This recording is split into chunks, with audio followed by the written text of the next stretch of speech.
You've heard the warnings. The whispered tales from the shadowy corners of the internet. A place not indexed by search engines, a digital underworld where anything can be bought, and anything can be found. They call it the deep web. Most of us know to stay away. But some are too curious for their own good. Tonight, you're going to hear 3 true stories from people who ventured into that darkness.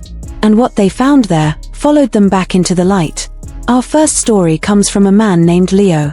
Leo was a tech-savvy college student, and like many, his curiosity about the deep web got the better of him. It started as a late-night challenge with his roommate. "I bet you can't find anything truly weird," his roommate had said. So, Leo booted up the necessary software and started to dive in. He sifted through the usual bizarre marketplaces and cryptic forums, nothing too out of the ordinary. But then, he found a link on a forgotten message board. The title was simple, listen.exe. The description was even simpler, "It hears you." Intrigued, and thinking it was just some edgy art project, Leo downloaded the small, unassuming file. It was a plain black window with a single, blinking white cursor. No instructions. Leo clicked into the window, his microphone icon on his computer toolbar lit up. "Hello," he said, his voice echoing in his quiet dorm room. The cursor just blinked. He felt a little silly. He tried again. "Is anyone there?" A line of text appeared in the window, the letters forming one after another, as if someone was typing them slowly. "I'm here." Leo jumped. It was probably just a chatbot, he told himself. A clever one. He decided to test it. "What's my name?" he asked. The response was immediate. "You are Leo." A chill went down his spine. Okay, his name could be pulled from his computer's user profile. He needed something it couldn't know. He looked out his window. It had just started to rain. "What am I looking at right now?" he asked, a nervous tremor in his voice. The cursor blinked for a long time. Then, the words appeared. "You are looking at the old oak tree. The one with the broken branch that looks like a finger." A black car just parked across the street. Leo's blood ran cold. He was, in fact, looking at the old oak tree. And a black car was now parked across the street. He hadn't even heard it pull up. This wasn't accessing his computer data. This thing was seeing through his webcam. He slammed his laptop shut, his heart hammering against his ribs. He threw a towel over the camera lens and decided to go to bed, trying to convince himself it was an elaborate prank. But that night, he was woken by a sound. A soft, digital ping. He opened his eyes. His laptop was open on his desk, the screen glowing in the dark room. On the screen was the black window. A new message was typed there. "I'm not in your computer, Leo." He scrambled out of bed, his breath catching in his throat.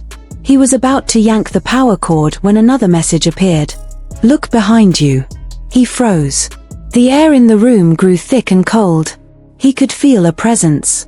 He could hear a soft, rhythmic sound, like breathing. But it wasn't his own. Slowly, against every screaming instinct in his body, Leo turned around. The corner of his room was shrouded in deep shadow. And from within that darkness, 2 pinpricks of light reflected the glow of the monitor. Like eyes. The final message appeared on the screen, the letters typing out with a dreadful finality. "I'm in your room." Leo never went back to that dorm room. He told his college he was transferring and moved back in with his parents. He refuses to have any device with a camera or microphone in his bedroom. To this day, he can't explain what he downloaded, or what he invited into his room that night. He only knows that it's still listening. Our second story involves a woman named Sarah, who worked the night shift at a small logistics company that handled packages for various online retailers. It was a lonely job, just her and the echoing warehouse. One night, a special manifest came through on a secured, encrypted server, a server she later learned was a backdoor to deep web shipping requests. The package was small, labeled organic cultural samples. The delivery address was simply a set of GPS coordinates deep in the state forest. Her boss had left a note, "Do not open. High-value client." But as Sarah held the small, cool box, a foul smell seemed to seep from it. It was a sickly sweet odor, like rotten meat and damp soil. And she could have sworn she felt something shift inside. A slow, squirming movement. Her curiosity became a gnawing anxiety. What was in this box? Against every protocol, and with a trembling hand, she used a box cutter to slice the tape. The smell that erupted was overwhelming. Gagging, she shined her phone's flashlight inside. It was filled with a dark, loamy soil. And buried in that soil were dozens of large, pale seeds. They were pulsating gently, as if something inside was alive, breathing. Horrified, she sealed the box back up. But the damage was done. The smell had clung to her clothes, her hair, and a single speck of that dark soil had fallen onto the sleeve of her jacket. She ended up delivering the package to the coordinates, which led to a deserted campsite. A gaunt, silent man was waiting for her. He took the box without a word, his eyes never meeting hers. She drove away as fast as she could, feeling a profound sense of relief. That relief was short-lived. A few days later, she noticed a small, strange plant had begun to grow in a pot on her apartment balcony. She didn't remember planting anything. It grew at an alarming rate, sprouting a thick, grayish stem and a single, large bud that remained tightly closed. The plant gave off that same foul, rotten smell she remembered from the box. She went to pull it out of the pot, but the moment her fingers touched the stem, she recoiled. It was warm, and she felt a slow, rhythmic pulse, like a heartbeat, thrumming through it. That night, she was woken by a sound coming from the balcony, a soft, wet, tearing sound. She peered through the glass door. The bud was opening. It unfurled slowly, like a flower from a nightmare. And in the center of the bloom, wasn't pollen. It was a mass of tiny, fleshy filaments that writhed and pulsed. And as they moved, they formed a shape. A shape that looked horrifyingly, unmistakably, like a human face. Her face. Sarah destroyed the plant the next morning, burning it until nothing was left but ash. But she says the smell never left her apartment. And sometimes, late at night, she hears a faint, scratching sound at her balcony door. She knows, with a cold certainty, that whatever was in those seeds, it wasn't meant for this world. And a part of it took root. Our final story is from a Reddit user named Mark. Mark was a deep web explorer, boasting on forums that he'd seen it all. He frequented liminal space image boards, places dedicated to pictures of eerily empty places. One night, he stumbled upon a new thread. The title was The Thin Man's Album.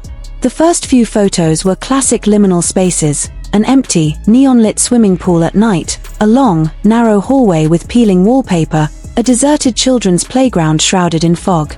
But as Mark scrolled, he started to notice a figure in the background of every picture. It was a tall, impossibly thin man in a dark, shapeless suit.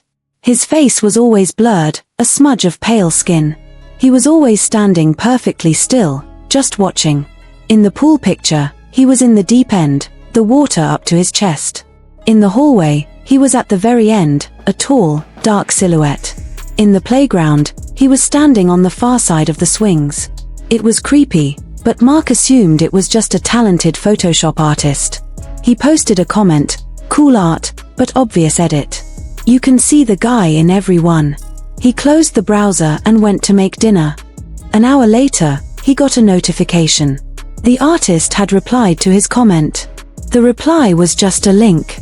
Cautiously, Mark clicked it. It opened a photo on a private image host. The photo was taken from outside his own apartment building, looking up at his window. He was visible, sitting at his computer. The photo was time-stamped just 10 minutes ago. His blood turned to ice. And there, in the alleyway across the street, partially hidden by shadows, was the thin man. His blurred face was tilted up, looking directly at Mark's window. Mark slammed his laptop shut and called the police. They found nothing. No one in the alley. He tried to tell himself it was an elaborate doxing attempt, a threat from a troll. He installed new curtains and kept them closed.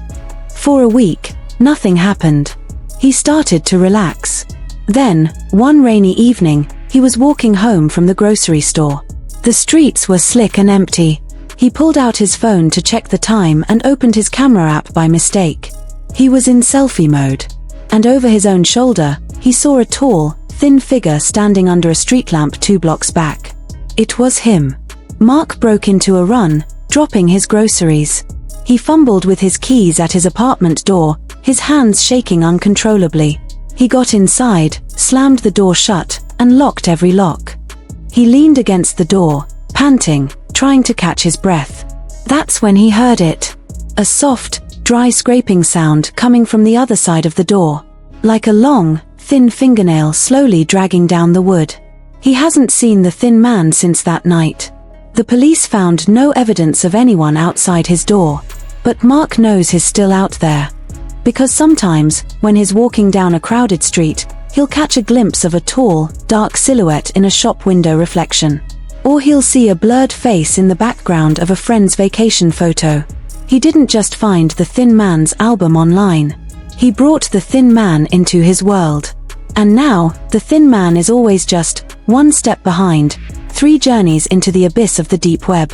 3 encounters with something that should have remained hidden.